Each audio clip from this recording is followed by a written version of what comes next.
Well, hi, everyone, and welcome to another episode of Unstoppable Mindset, where inclusion, diversity, and the unexpected meet.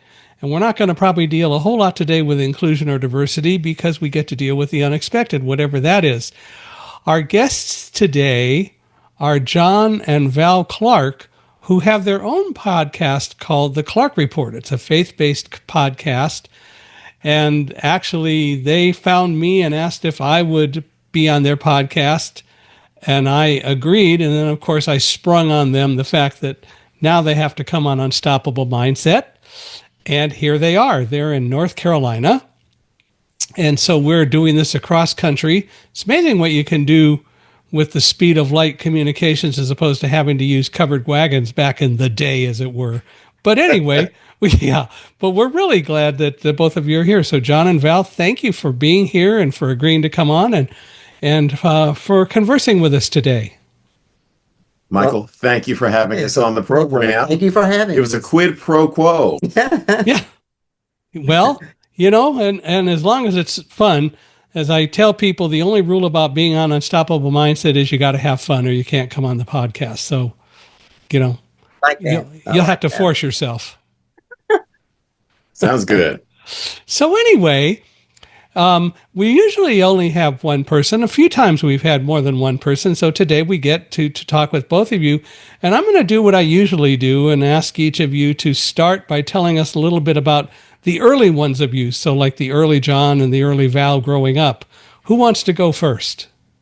Well, let me just say first that because you have two of us, that means we get double pay. You do. You do. You absolutely do. Have your people call my people. That's right. We'll do. Yeah. Well, since I started out, I was born and raised on the coast of North Carolina, and grew up, kind of small town girl type of thing. What town? And Wilmington. Oh, Wilmington. Okay. Yeah. Okay. So we used to hurricanes and all that. They call it Hurricane Valley. Hurricane Alley or something like that. A lot of hurricanes come through there. And but anyway, grew up there, went to school there, went to college there at University of North Carolina, Wilmington, and graduated with a degree in elementary education and taught for a few years. So just kind of a lot of traditional family upbringing, that sort of thing. I had one brother, one sister. That's about it. So you're not anywhere near Mitford, North Carolina, huh? No, I don't know that. You don't know Mitford? Oh, it's a great series of books. It's a mythical town. It's not on the coast, but okay. It's a great series of books. You guys would enjoy them. Oh, all right.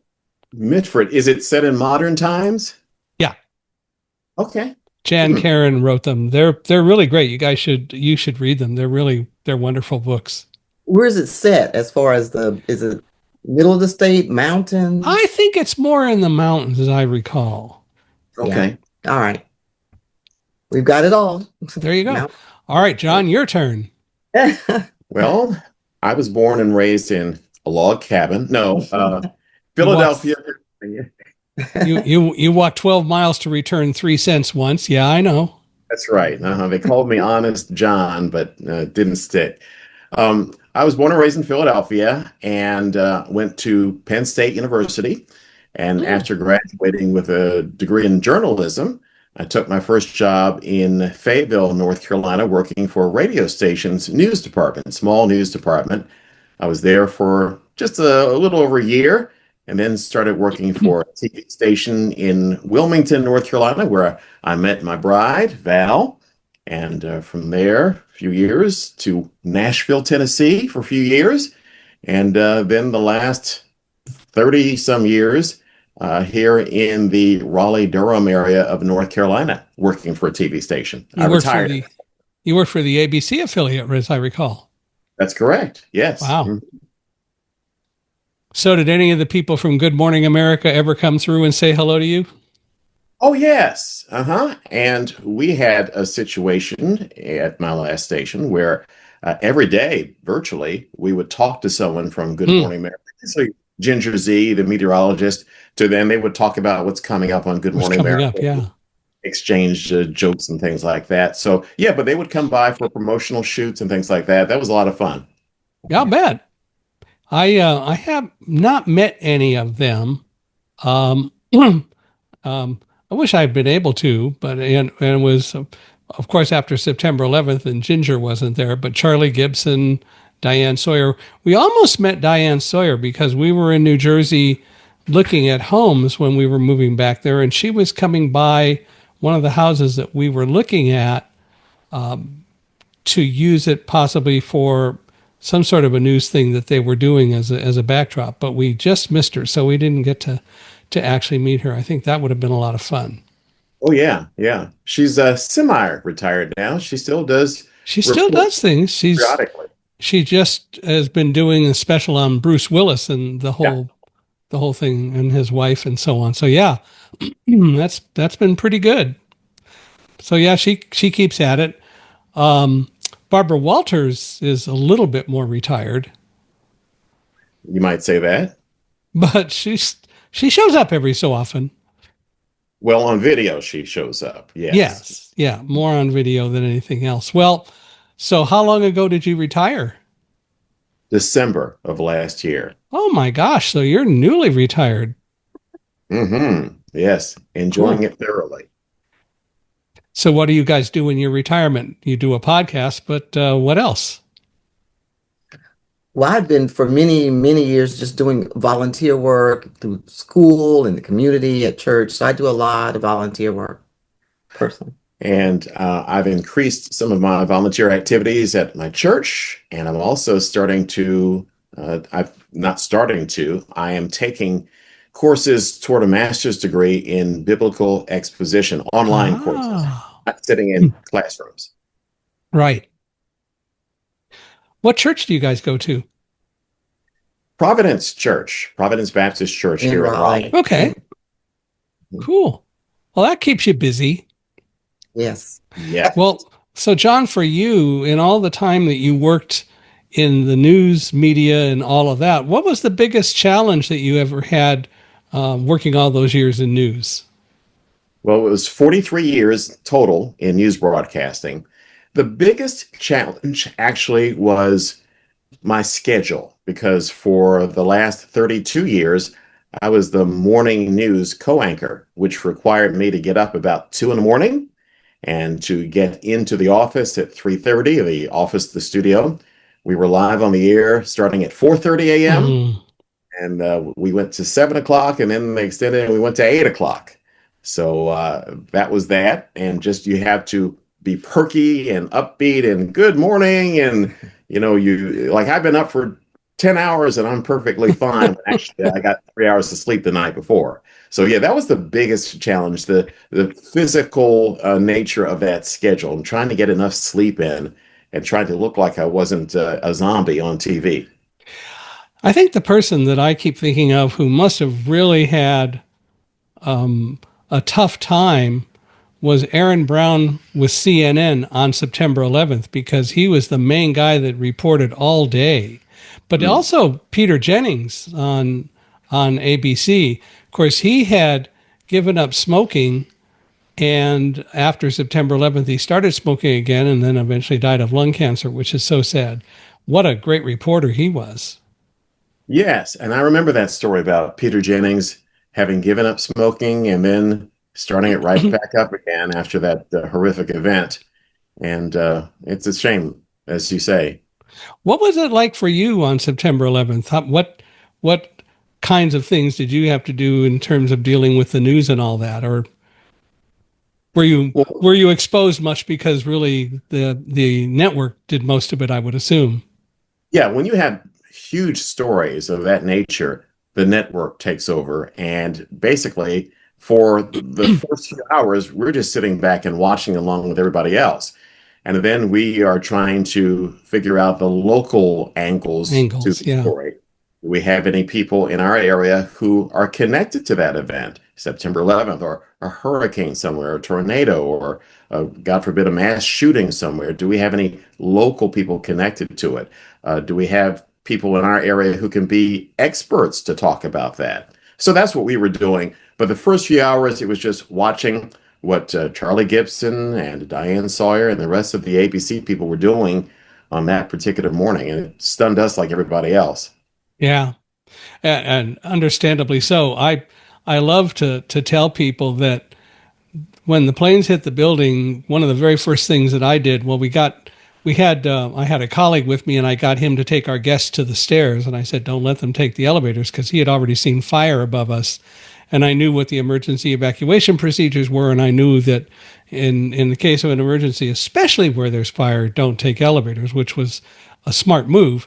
But he was taking our guests to the elevator or to the stairs, so I called my wife and actually woke her up and said there was an explosion or something and we're leaving the complex. And of course, she wanted to know more, and I didn't have any more to tell her. But as I love to tell people, that call took place, because I've seen the phone bill, at 8:47 in the morning, scooped Charlie Gibson and Good Morning America by 8 minutes and didn't get a Pulitzer or anything for it. So disappointed. It happens, Michael. I know. But no, I know. People had to make sense of it. I do have a recording of a news report from an ABC radio affiliate. And I think, now I don't remember what state it was in. I've got to go back and look. But it was the very first report from the affiliate about the World Trade Center being hit by an airplane. And it was still like about 7 or 8 minutes out from the time it actually hit before the news got to anyone. And so it is one of those things. It's just crazy. But, then of course everyone was able to pick up on it. Then of course Tower 2 collapsed.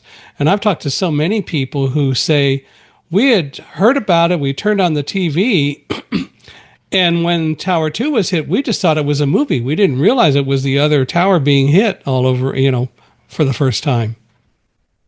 Yeah, it's surreal watching it. I can't imagine what it was like for you going through it and those thousands of other people. Well, actually,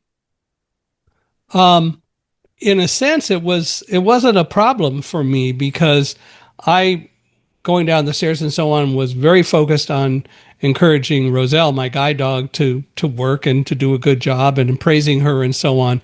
And that's part of the value of the team. My job was to let her know I was okay. And that was important to me, because if she reacted at any time in a way I didn't expect, that would give me a clue that there's something going on that I have to pay attention to that's out of the ordinary. But if she just behaved and reacted like she normally would all the way down the stairs, which is what happened, then I knew everything was going to be okay. And so I focused so much on her and other things. There were a couple times that people panicked on the stairs. David Frank, my colleague who had flown in to be part of the seminars that we were going to be doing that day to teach our reseller partners how to sell our products, David at about the 50th floor panicked, and he said, Mike, we're going to die. We're not going to make it out of here. And I just snapped at him as sharply as I could. It was very deliberate. Stop it, David. If Roselle and I can go down these stairs, so can you.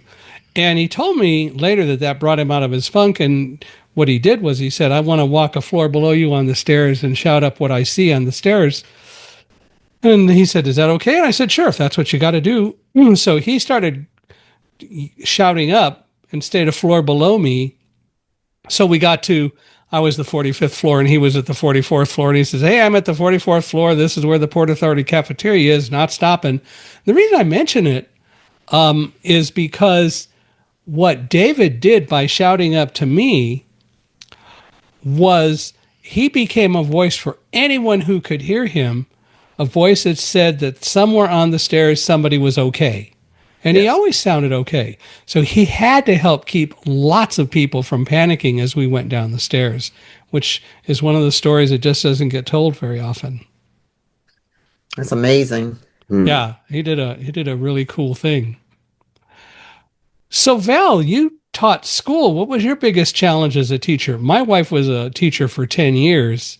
Oh. And she taught primarily, well, the lower grades, but third grade, but she taught some others as well, but she was a teacher for 10 years. Well, I also taught third grade at one point and third, fourth, and fifth. Those are the Mm-hmm. grades that I taught. And the grades that I prefer because they're a little older and can do a little more. And they're a fun group, age group. My biggest challenge, though, teaching is such a hard job because you have to try to meet so many different needs, so many students at different ability levels. They've got all the requirements from the administration, and you've got parents and everybody's expectations. And it's just a lot a lot of needs have to be met. So my hats off to all those who get through it. I did it for a few years before stopping to stay home after we had our children. My wife eventually retired in part because she frankly got tired of dealing with parents. Like one day, she always had agreements with her kids. When they were going to have a party, if you get your work done, we can have the party. Is that okay? Everybody agreed to that. Everybody agrees to it. Well, one day they were going to have a Valentine's Day party, but they had to get some work done, and the kids were goofing off. The parents were all outside getting ticked because the party wasn't starting. And eventually the kids got their work done and the party started. But one of the parents went off and complained to the principal. And so the principal called Karen in and said, "What's the deal here?" And he knew Karen, so he really knew. And she said, "Well, I had an agreement with the kids that the party would start when they got their work done, and they were goofing off and they weren't listening. They weren't doing what they were supposed to do, and we didn't start the party until they got their jobs done and they got their work done." So, teaching the kids responsibility and so on. Well, the parent wasn't very happy, but I guess she had to deal with it because it was the way it is. But, the bottom line is that parents can be a challenge. I have a niece who's teaching pre-K right now. And I'm kind of in agreement with her. The school district has brought pre-kindergarten into the school district. And so she's teaching 3 and 4 year olds. And she Wow. said that is really hard because they don't listen. Some of them are children with special needs that make it even harder. But she said they just don't listen to anything. She had been teaching kindergarten until she did pre-K. She'd love to go back to kindergarten, but she says, I don't want to leave this classroom to go to another classroom because this classroom is the one she's had for so long. It's a challenge. I mean, that's putting it mildly, but it really is. I don't miss it personally. Yeah. I have a secondary teaching credential. I got my teaching credential while I was getting my master's degree, and I appreciate teaching. I love teaching, and I think that there are times that all of us are teachers in one way or another, but it is a challenge. Um, I'm really amazed at people who never learn really to observe. I went to a book club meeting once. People had read my book Thunderdog, which was the story of being in the World Trade Center and so on. And I was assured when I walked in, everybody's read the book and they want to talk about it. And I opened it for questions, and the first question was, "Well, what were you even doing in the World Trade Center?" Gee, I thought you read the book. Oh, It's amazing. oh, I didn't mm, say that. I just answered the question, but yeah. Hmm. So it goes. So it goes. it does. But we deal with it. We do indeed. We do indeed. Well, I hear you. So I'm assuming, John, you don't miss the news business very much. You like retirement. I miss the people I worked with Mm-hmm. because when we weren't on the air or during commercial breaks or video store was on, sometimes, we would cut up a bit and tell jokes and inside jokes. And it was a fun group over the course of my time there. But the hustle and bustle of the news itself is really something that I don't miss. And to be quite honest, I'm not watching as much of it as I was when I was in the work world. And I kind of like it that way. I'm not saying that people should not watch the news, they should stay informed. but I just needed to take a break from it after all the years that I did it. Well, there's so much craziness on the news nowadays anyway. I mean, everything from all the gun violence and so on, and just all the things that are going on. It's got to be really tough for news people to deal with all that, and sometimes deal with it with a straight face. True, true. And most of the time when I came home, I would leave it at work most Mm-hmm. of the time. But there were times when it just stuck with me. And I hated, in particular, stories that dealt with child abuse Yeah. or babies being hurt or things like that. Or, a child is out with his mother on the street and gunshots erupt by two idiots who are shooting at each other and the child gets hit. And now the Yeah. child is paralyzed. Those stories always stayed with me and impacted me. And sometimes I had trouble going to sleep at night. Yeah. Um, Especially when you knew you had to get up the next day and go right back to it. True, true. Another challenge I would have would be breaking news when you're put on the air. Being on for a newscast is one thing. You're on at 4:30 or on at 12 o'clock or 6 p.m.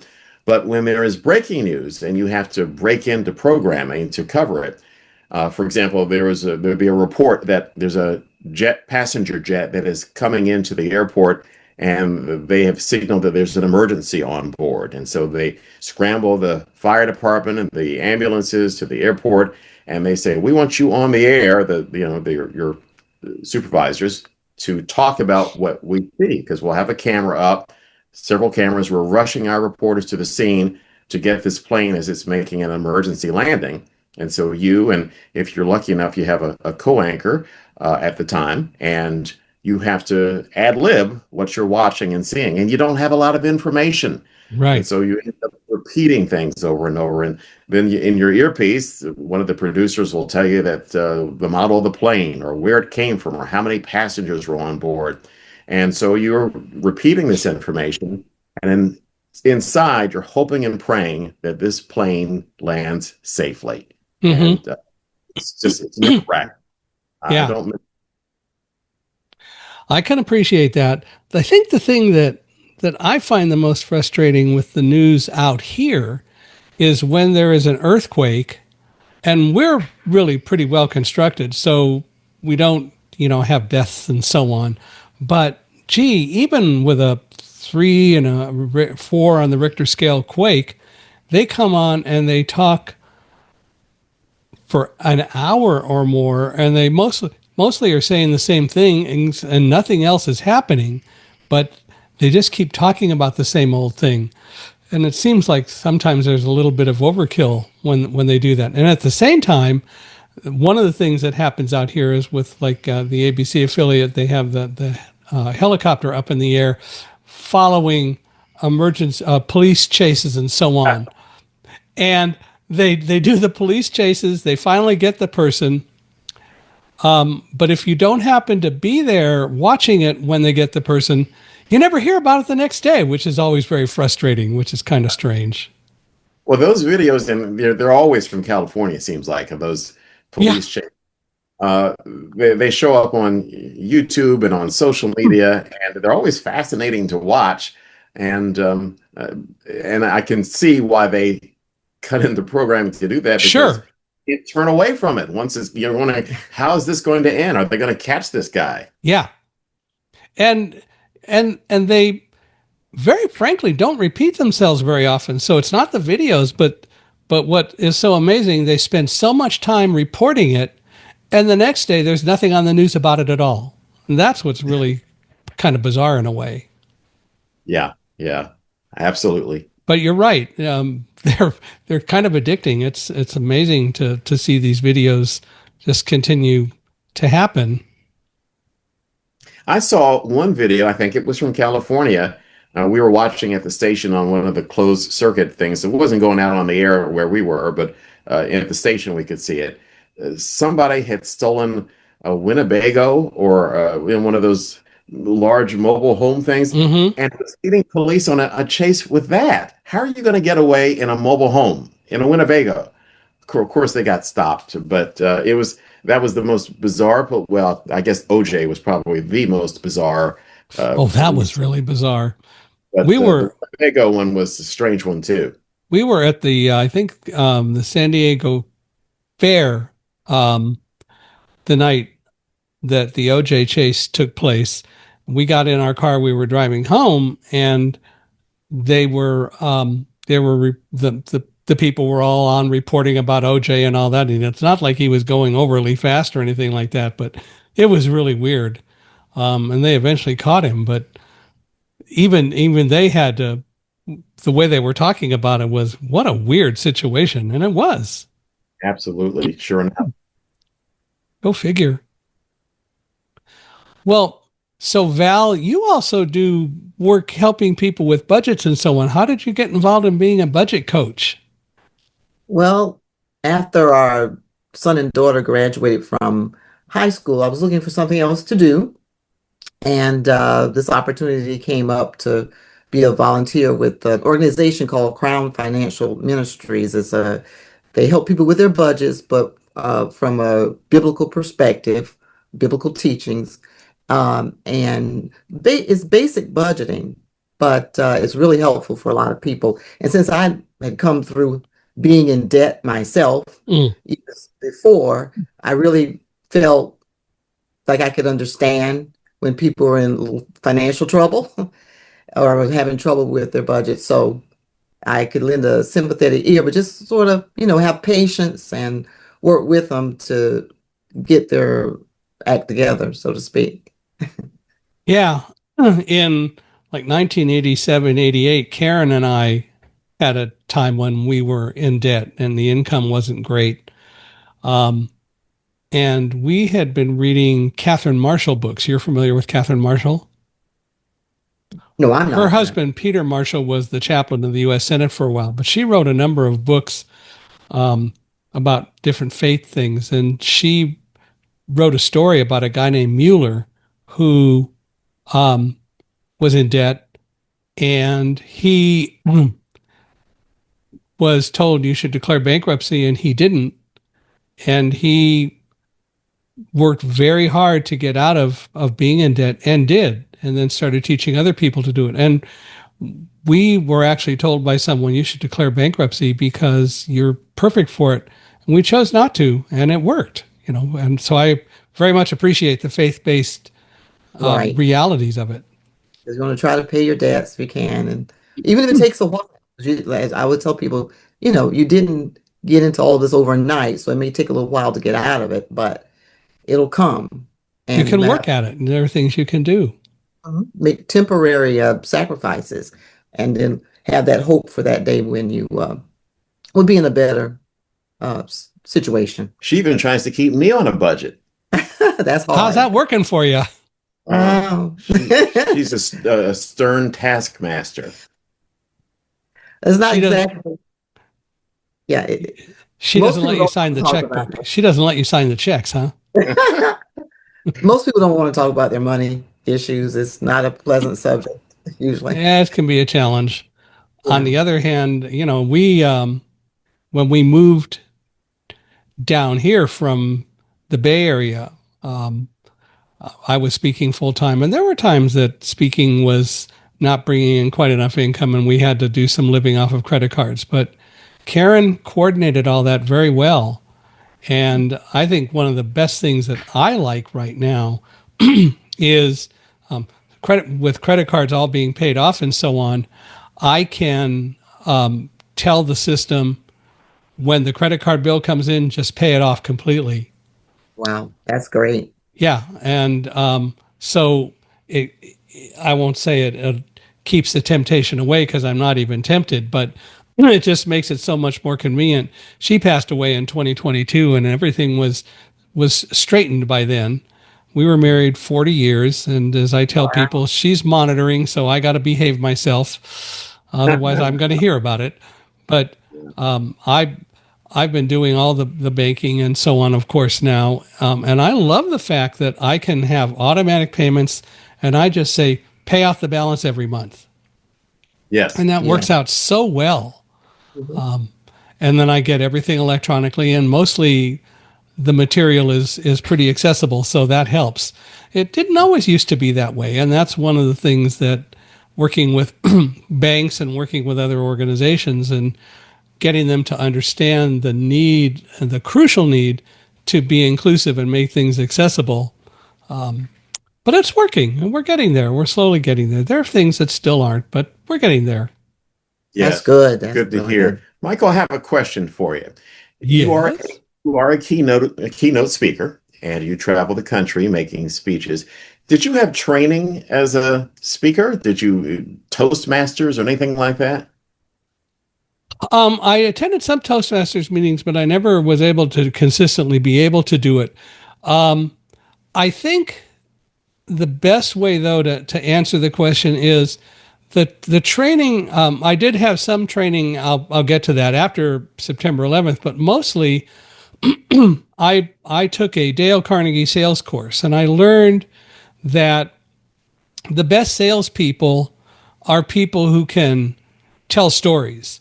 The best salespeople tell stories. They want to get you to personally relate to them and personally relate, and you need to help them personally relate to what your situation is. And so I learned all about telling stories to illustrate different points. And then also, for a number of years, I participated in a church program. It's an ecumenical program, but it's sponsored originally, well, it is by the Methodist Church. It's called the Walk to Emmaus. Have you heard of that? I have not. No.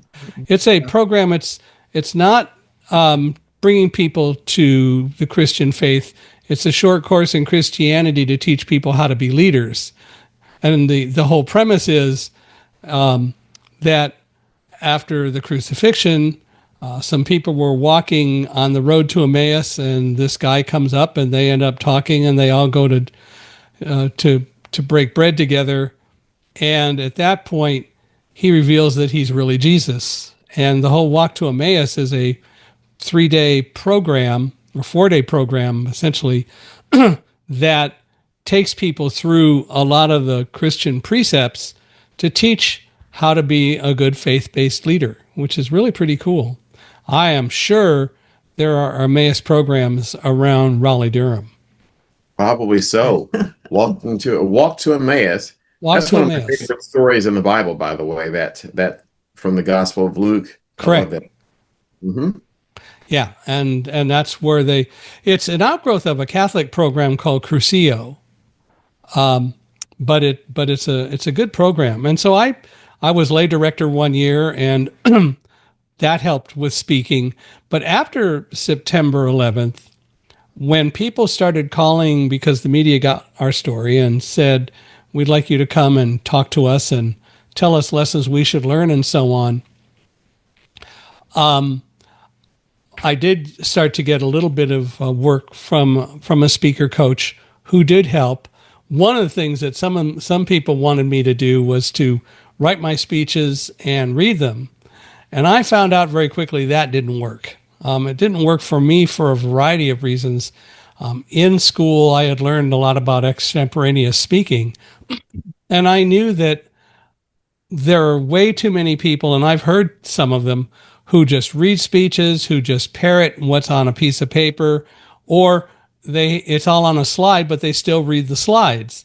And they're turning around and looking at the slides and then turning back to the audience, but you could tell that it's all being read, and they're not connecting with the audience. And I learned that one of the things that I needed to do was to really connect with the audience. So I don't read speeches, and I've had situations where I've actually had to completely redraft a speech in a few moments because a speakers bureau that brought me in to speak somewhere told me what the organization was about. And clearly they hadn't done their homework because the organization I was speaking to wasn't about anything like what they were talking about. And I had to change, literally on a dime.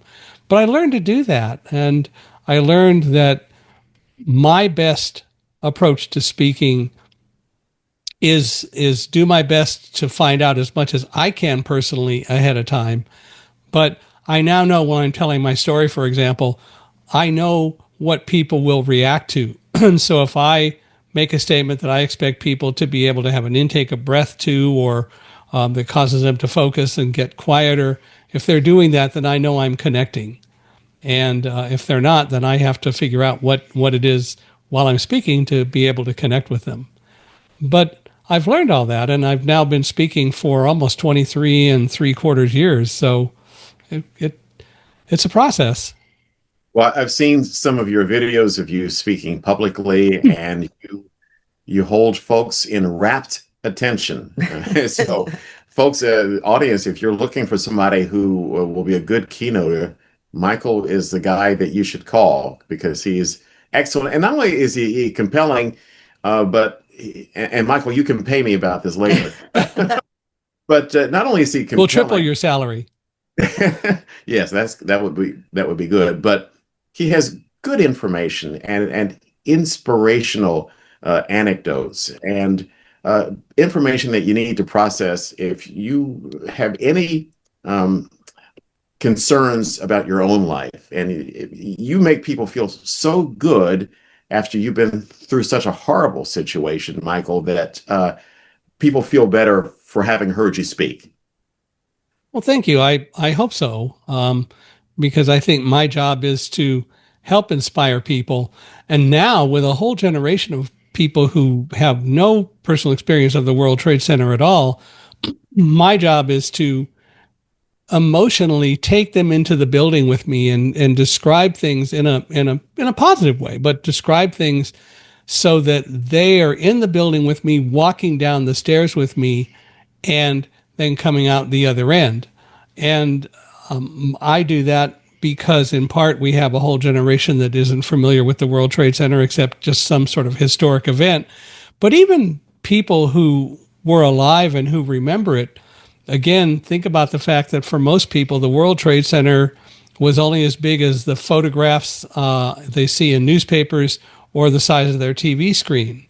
And so it's, although they've got memories, it still is not something that most people relate to all that well. And what I need to do is to help people relate in some positive way to it. And I learned, you read Thunderdog, didn't you, or have you? Had not read it yet. Okay. No. Well, in Thunderdog, I talk about running away from Tower 2 as it was collapsing because we were very close to it.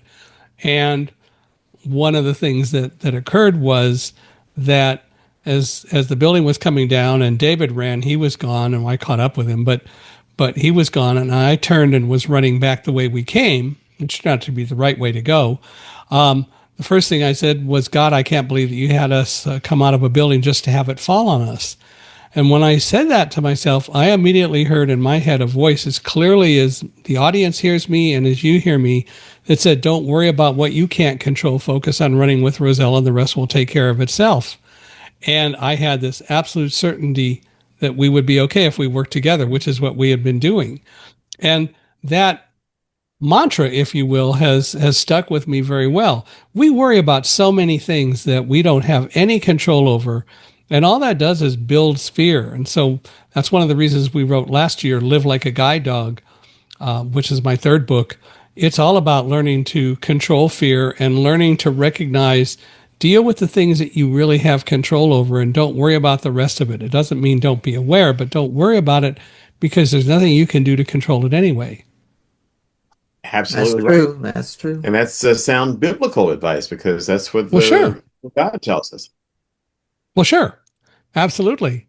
Well, tell me about the podcast. What caused you guys to decide that you wanted to have the Clark Report and actually start a podcast? What was the genesis of all of that?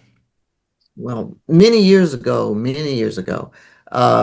would watch the news and see how the stories were presented, and we felt a lot of the perspective was left out, which was more of a biblical perspective, something that gives people hope. You just hear bad news, but where's the hope? And we just wanted to do something where we brought the news headlines forth, but from a biblical perspective. So we had to wait for John to retire, of course.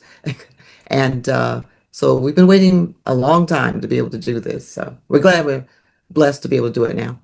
Michael, I tell folks that for 40 some years, I told the bad news, and now I'd like to tell the good news with this next phase of my life. And that good news is what we find in God's Word.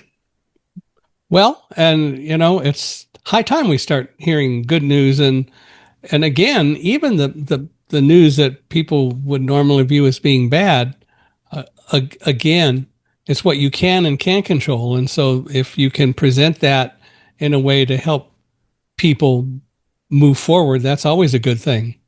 It's true. Yes, we spoke recently with one of the people from Samaritan's Purse who was down in Texas where they had all that flooding recently, Oh, and this tragic case and the little girls who perished in the flooding. And we asked him, what do you say to people? And he had been to any number of tragedies when they ask why. And you don't really want to give a person an answer to explain everything. They just want to be, they want you to listen to their story, and they want you The care. to care and show you care. And a hug, a smile, all those things make a difference. They're not really looking for an explanation, so to speak. yeah. And unfortunately, some people say, well, you're not giving answers, you're not explaining anything. That in part is, at least in part, what faith is about. And the reality is, why do you have to have specific answers to everything when um, you really need to figure it out for yourself? Because we can't give answers all the time. People need to learn and discover. Yes, and your situation where you heard the voice of God telling you what to do, I mean, Mm-hmm. you don't want to go through that situation again, but after you went through it and you heard the voice of God, I'm sure you were solidified in your faith. You know that God's there. He's in. I don't understand everything that's going on, All right. but I don't have to understand everything. I just need to understand that He is there In and I am control. in His hands ultimately. That's right. Well, and that's really it, which is why I very much today consistently tell people don't worry about what you can't control. Focus on what you can and learn what that is and let the rest take care of itself. That's true. Excellent advice. It is so hard to get people to do that. But again, um, you'll be a whole lot less fearful. That doesn't mean that if things happen, you're not going to be afraid. But what we do need to do is to learn that we can control that fear and not let it overwhelm us, or as I put it, blind us. What we need to do is to learn how to use that fear to be a very powerful motivator and a very powerful mechanism to help us stay focused. I heard someone say once that worry is a down payment on a problem you may never have. And probably won't have. I mean, because more than 90% of what we're afraid of never happens. Yes. Now, there's an endeavor, there's a part of business called business continuity. And I spoke at a conference relating to that last year. And the people who are in that business describe themselves as the what if people. They're the people that plan for emergencies. They plan for all of the things that could happen. And they're the ones that think about what do we do in different situations. But the other part of it is they're not doing it out of fear. They're doing it because they know that they need to keep the businesses running. And that's part of the whole issue, that we all can learn to do that if we try. So we know a lady, in fact, we interviewed her for our podcast, and she has been through a number of health challenges ever since she was a child. And she wrote a blog or a post some years back about changing your thought patterns from what if to even if. Mm-hmm.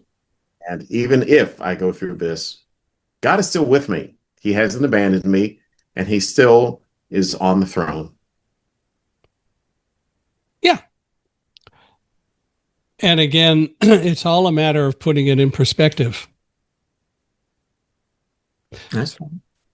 So, how do you choose what topics to cover? How do you find your guests, and how do you choose what you want to cover? Well, we look at the current headlines And then we see how that needs, what we believe to be told with a biblical perspective to it. And then we seek out guests from just people we see on TV or online or know of, and that know how to speak to that topic from a biblical perspective. Yeah, we started back in July, so it's still relatively new. We do a weekly thing, and we've talked about, for example, anxiety. How do you fight anxiety?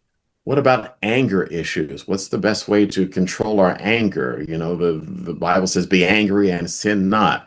We've talked about the wars that Israel is going through right now, and what's it like to be there. Things have calmed down quite a bit since a few weeks ago when we talked to this lady in Israel.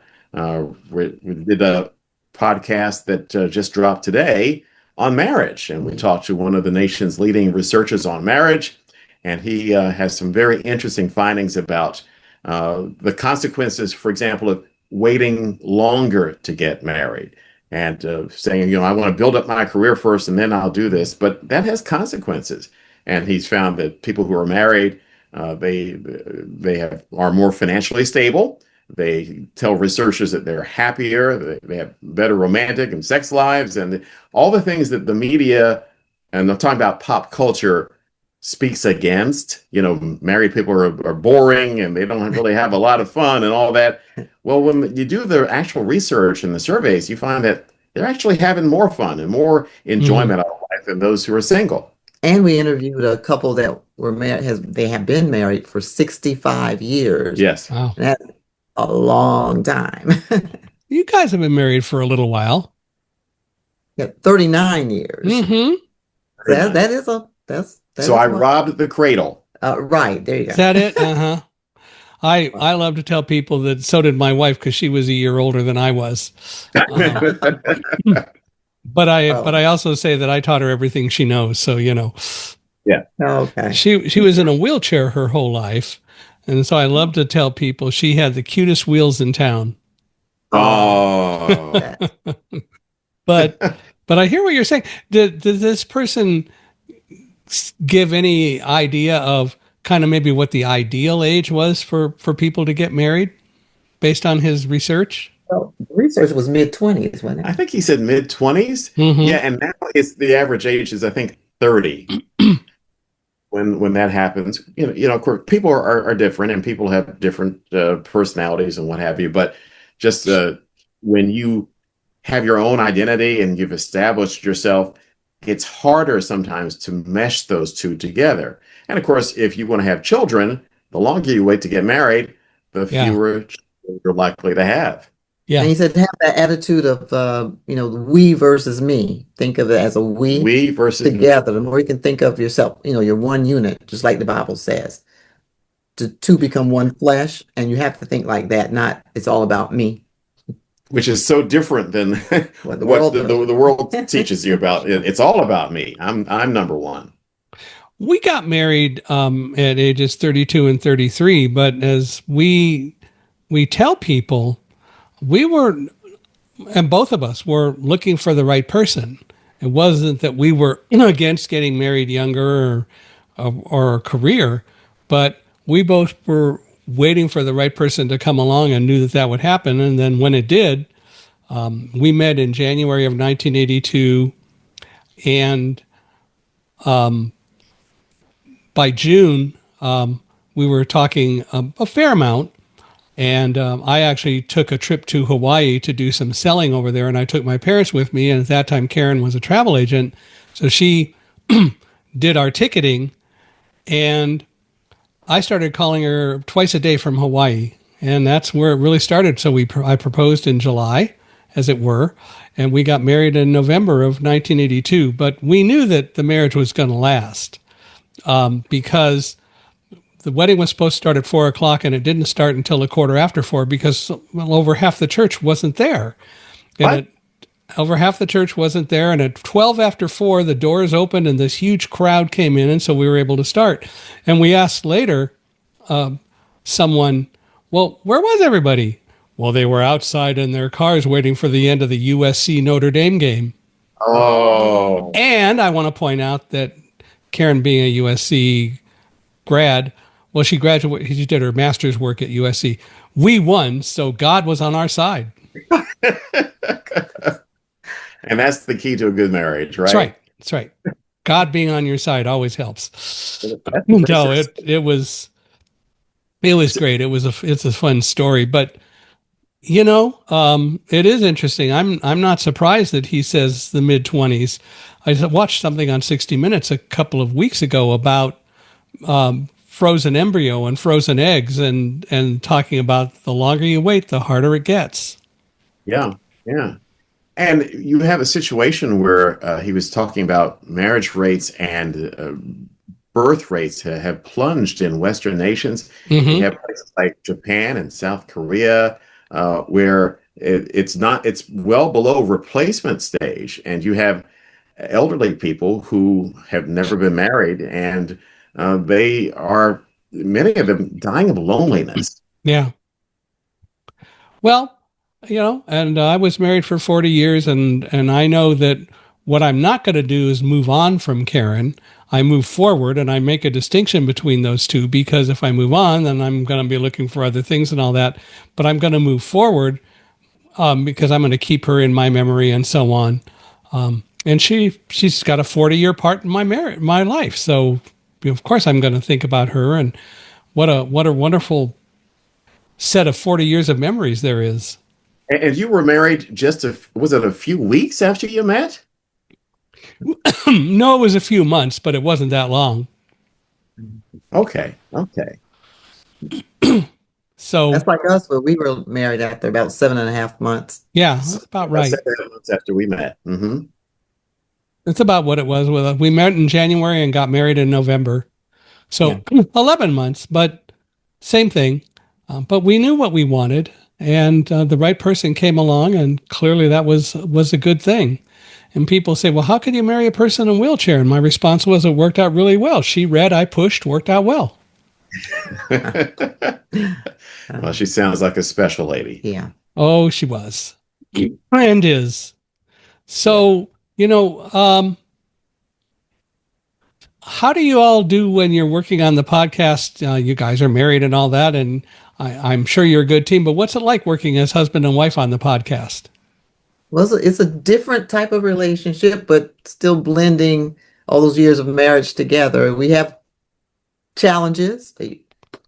Yeah, we both have strong personalities. We both know what we want, what we don't want, and it's a matter of compromise. Mm-hmm. And sometimes I think she's wrong, and sometimes she thinks I'm wrong, but we both have the same common goal in mind, that we want to do something that honors the Lord and will be a benefit to people. We want to give people the help and hope that we believe God's word provides through his son, Jesus.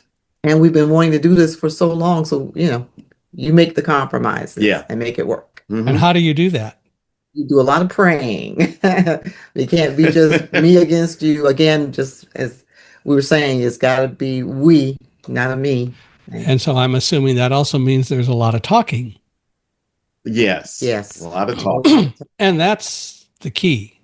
I mean, praying is great, but the two of you have to communicate. So talking is clearly key. Definitely. You have to speak up to say what you think. But also, you've got to be considerate of the other person. Right. It's all about communication. You got two sinful people, and I'm not talking specifically about Val being sinful. I mean, we're all sinners, but who have put their lives together, and you're going to have disagreements and a little friction from time to time, but we have the common goal. Yeah. Fun. It's good that when we see the products come out or hear people say that they enjoyed the podcast. Yes, they got something out of it. Yeah, so it's great. Well, and that's what's really cool. I didn't ask you, how did you guys meet? Well, in Wilmington, North Carolina, Val was teaching at school, and I was a news broadcaster. And as part of being a news broadcaster, you are required or strongly suggested that you make public appearances at different places. You speak to church groups and school kids and civic groups. And we, at our particular TV station, were going out to different elementary schools to talk to the kids in an auditorium setting about the importance of wearing their seatbelts. This is back in the mid 80s. And so I was assigned one school, and someone had told me if I ever got to go to a particular school, I need to look up Val Blanding because maybe you two could be together. I think you'd make a good match. So when I looked at the schools, I found that I was not assigned to her particular school. So I switched with the sports guy. I ended up at her school after I finished talking to the kids in the auditorium about the importance of seatbelts. I went up to one. I said, "Do you know where Val Blanding is?" And she pointed out Val, and I walked over to her, and that's how we met. So I think that student who pointed me out to him.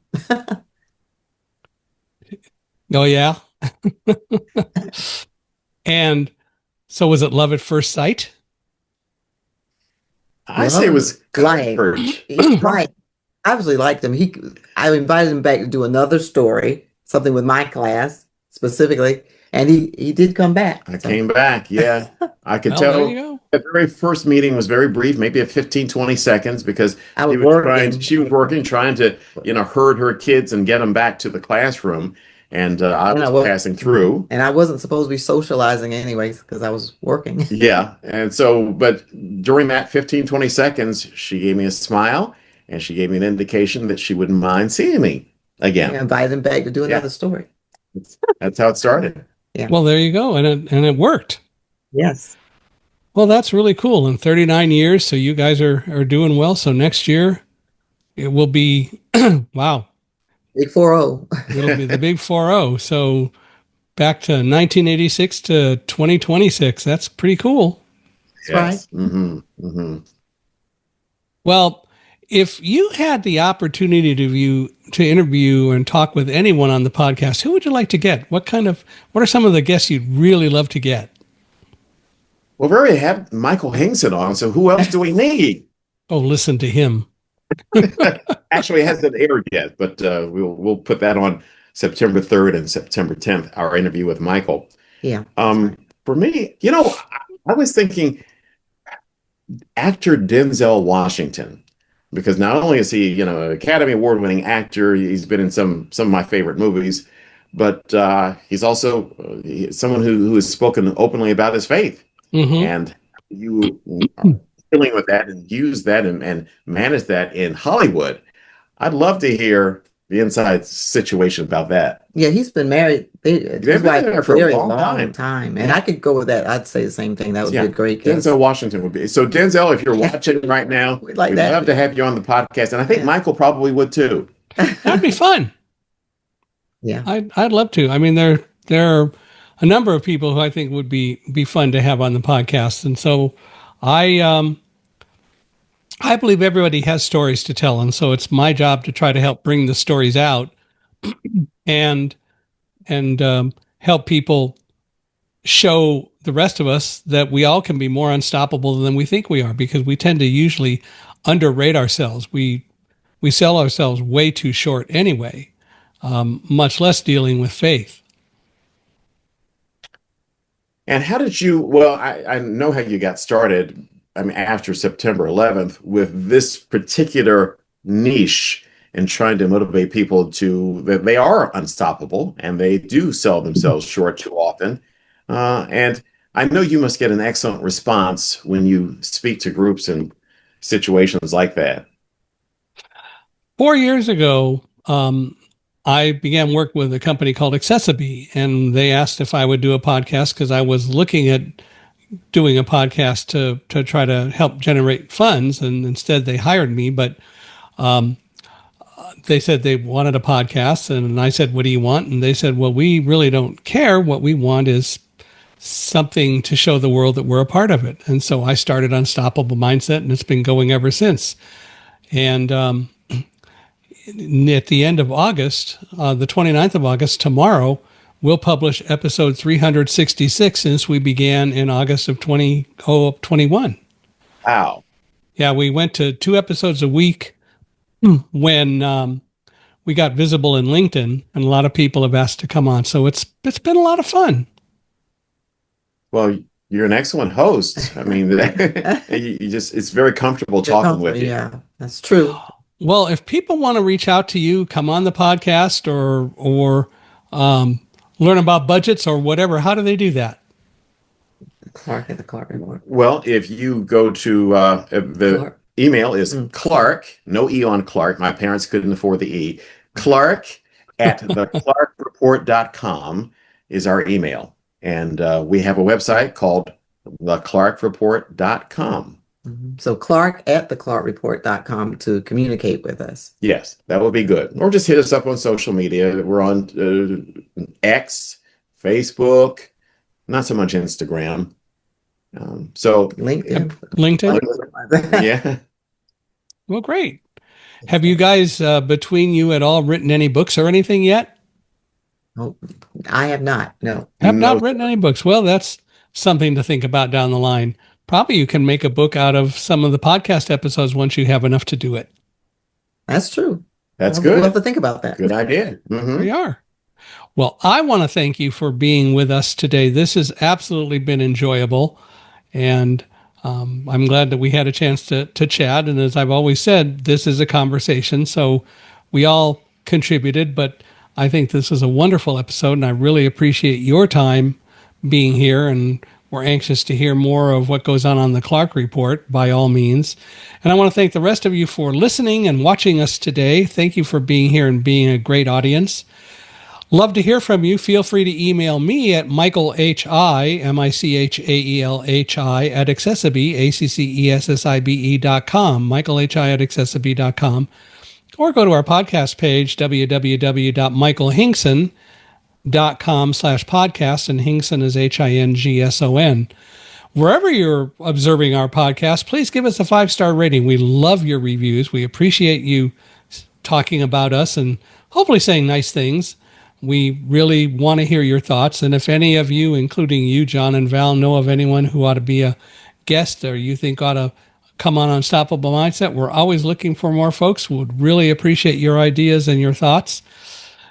And now we're all going to have to go out and look for Denzel Washington, by all means.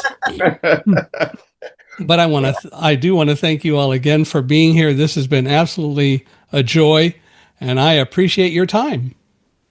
Well, thank you for having us. Thank you for having us, and thank you for all you do, Michael, just inspiring people and advocating for those who have disabilities and challenges, and just you are tireless at what you do.